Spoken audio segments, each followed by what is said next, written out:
দেখো বন্ধুরা, সকাল সকাল চলে এসেছি, পরোটা ভাজছি ছেড়ে ধরে।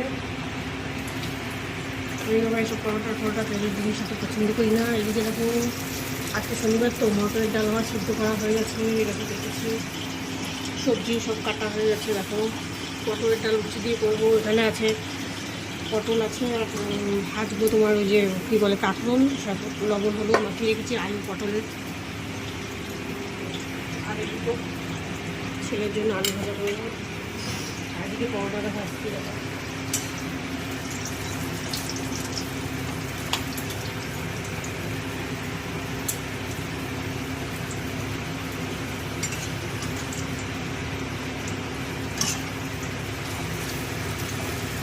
গোল গোল পরোটা।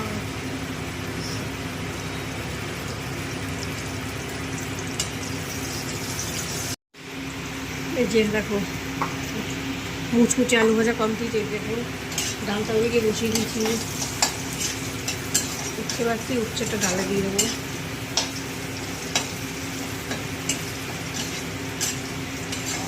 তিতর ডাল উচ্ছে দিয়ে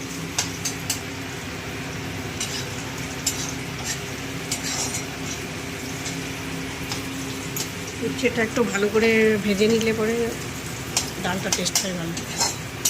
একটু মোটা মোটা করে কেটেছি উচ্ছেটা।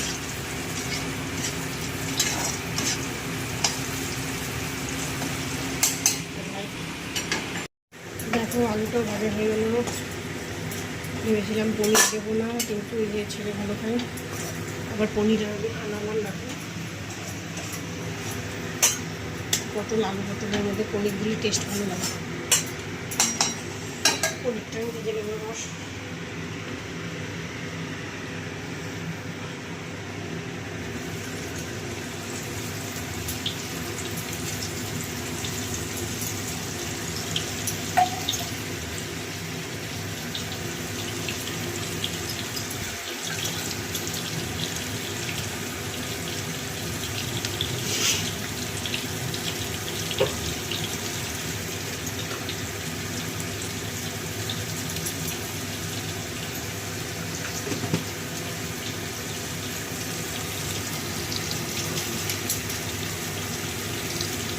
সব রান্না তো হয়েই গেছে। এই আলু পটলের ঝোলটা করলেই আমার কমপ্লিট হয়ে যায়।